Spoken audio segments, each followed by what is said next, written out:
August 15 డెడ్‌లైన్‌గా ఇక్కడ ఉన్నటువంటి ముఖ్యమంత్రి, కాంగ్రెస్ ప్రభుత్వం అయితే తీసుకోవడం జరిగింది. ముఖ్యంగా రైతుల రుణమాఫీ 2,00,000 ఖచ్చితంగా చేస్తామని చెప్తున్నప్పటికీ కూడా 32,000 కోట్ల రూపాయలను ఏకకాలంలో సమకూర్చుకోవడం సాధ్యం కాదని ఆర్థిక రంగ నిపుణులు చెప్తున్నటువంటి మాట. నిజంగానే ఆగస్టు 15 నమ్మచ్చంటారా మీరు ఒక మామూలు రైతు పక్షపాతిగా మాట్లాడుకుంటే? ఇప్పుడు ప్రభుత్వము వేసుకున్న అంచనాలను మనం అన్నింటినీ మనం తప్పుబట్టడానికి పెట్టవలసిన అవసరమే ఉన్నదండి. వాళ్ళకు ఒక విశ్వాసం ఉంది, ఒక పద్ధతిని ఎంచుకుంటున్నారు.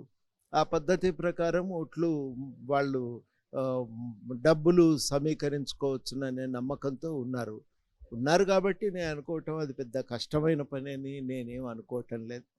దాన్ని ఇప్పుడు నేను దాన్ని నమ్మవద్దు అని ఎవరని చెప్పినా అది కరెక్ట్ కాదని నేను స్పష్టంగా సమాధానం చెప్తా. ప్రభుత్వ ప్రయత్నం ఒకటి సీరియస్గా జరుగుతుంది, అది మనం అందరం దృష్టిలో పెట్టుకోవాలి. వాళ్ళు నమ్మకంతో ఉన్నారు, చేయగలమనేటువంటి నమ్మకంతో ఉన్నారు. బహుశా దానివల్ల కొన్ని ఇతర చిన్న చిన్న పథకాలు ఏమన్నా అమల్లో కొంత ఇబ్బంది వస్తే రావచ్చు, కానీ తాత్కాలికమైనది. ఒక నెల 2 నెలల్లో కొంచెం ఇబ్బందులు వస్తే రావచ్చునేమో, కానీ అవన్నింటినీ కూడా క్రమంగా అధిగమించగలం. రాష్ట్రంలో ఉన్నటువంటి రైతు సంఘ ప్రతినిధులతో కూడా కోదండరాము కలిసినట్టుగా మాకున్నటువంటి విశ్వసనీయ సమాచారం. రైతు సంఘాలు ఏమనుకుంటా ఉన్నాయి అసలు? అనుకున్నాము. ప్రకటన రైతులకు రుణమాఫీ విషయంలో ప్రధానంగా మేము అనుకునేదైతే ఇది అవసరం. ఎందుకంటే అప్పుల పాలై ఉన్న రైతును ఆదుకోకపోతే వ్యవసాయ పునరుద్ధరణ సాధ్యం కాదు. వ్యవసాయ రంగంలోకి పెట్టుబడి ప్రవహించజాలదు. కాబట్టి అప్పుల పాలైన రైతును ముందు గట్టెక్కించాలి. మన దగ్గర ఒక దురభిప్రాయం ఏముందంటే, రకరకాల రూపంలో రైతుకు చేస్తేనేమో అది దుర్వినియోగము, కంపెనీలకు 16 లక్షల కోట్లు రుణమాఫీ చేసిన, 16 కాదు వాస్తవానికి అది 25 లక్షల కోట్ల దాకా ఉంటుందని అంచనా వేస్తున్నారు. 25 లక్షల కోట్లకు వాళ్ళు రుణమాఫీ చేస్తేనేమో దాని గురించి అది అభివృద్ధికి ఉపయోగపడే అంశంగా వాళ్ళు చూస్తూ ఉన్నారు. కాబట్టి ఒక రకమైన రైతు పట్ల ఒక రకమైన దురభిప్రాయం ఉండదు. ఇది మంచిది కాదు. రైతుకి ఇస్తే చెత్తబుట్టలో పోసినట్టు, కంపెనీలకు ఇస్తే మాత్రం అది అనేక విధాలుగా దేశానికి ఉపయోగపడే చర్యగా చూడటం ఇది సరి అయిన దృక్పథం కాదు. రైతు పట్ల వివక్ష, పక్షపాత ధోరణి పనికిరాదు. రైతులకు ఇవ్వటం వ్యవసాయ అభివృద్ధికి కీలకంగా అవసరము, అది జరగవలసిందే. అది తప్ప ఇంకొక మార్గం లేదు. వ్యవసాయ అభివృద్ధికి పెట్టుబడి ప్రవహించడానికి ఇంకొక మార్గం లేదు. ఈ అప్పు తీరిస్తే బ్యాంకుల నుంచి కొత్తగా డబ్బులు వస్తాయి, వ్యవసాయం కొంత పునరుద్ధరించే అవకాశం ఉంటుంది. కాబట్టి జరగాలి అనేది మేము అందరం అభిప్రాయపడుతున్నాం.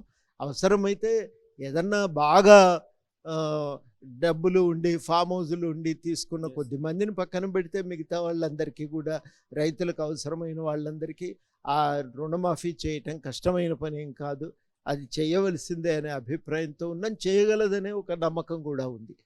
అదొకటే కాదు, ఇంకా రైతు సమస్యలు చాలా ఉన్నాయి కదా. 10 ఏళ్ళు నిర్లక్ష్యానికి గురైన వ్యవసాయ రంగాన్ని మొత్తంగా రైతు బంధు ఇచ్చి చేతులు దులుపుకున్నది గత ప్రభుత్వం.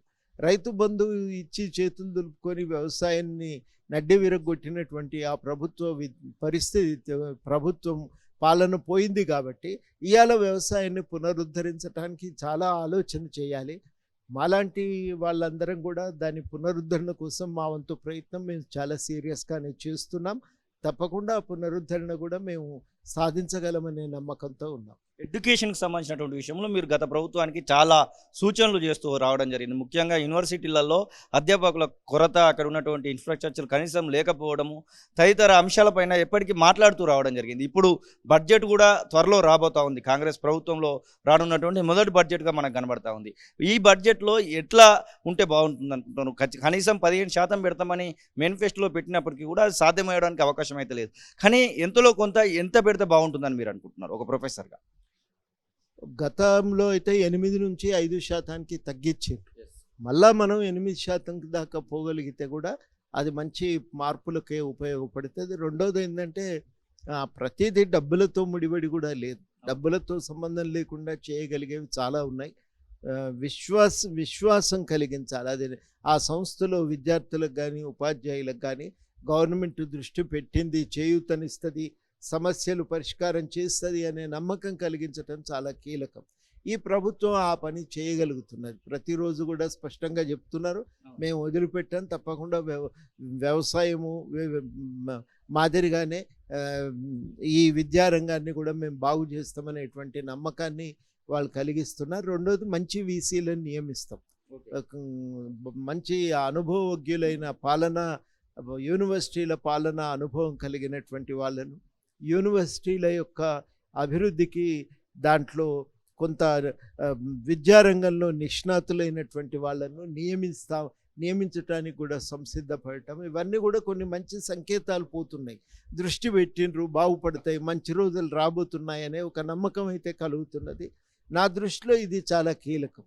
ఆ నమ్మకం కుదిరితే ఒక మార్పుకు అవకాశం కలుగుతుంది. ఎమ్మెల్యే ఎలక్షన్స్లో మిత్రపక్షంగా టీజేఎస్ పనిచేసింది. మొన్న జరిగినటువంటి ఎంపీ ఎలక్షన్స్లో కూడా మిత్రపక్షంగానే ఉంది. ఇప్పుడు గ్రాడ్యుయేట్ బైపోల్స్లో కూడా మిత్రపక్షంగానే ఉంది. కానీ ప్రభుత్వంలో టీజేఎస్ ఇప్పటి వరకు ఎక్కడైనా పాలు పంచుకుంటుందా అధికారికంగా అంటే సున్నాగా కనబడతా ఉంది.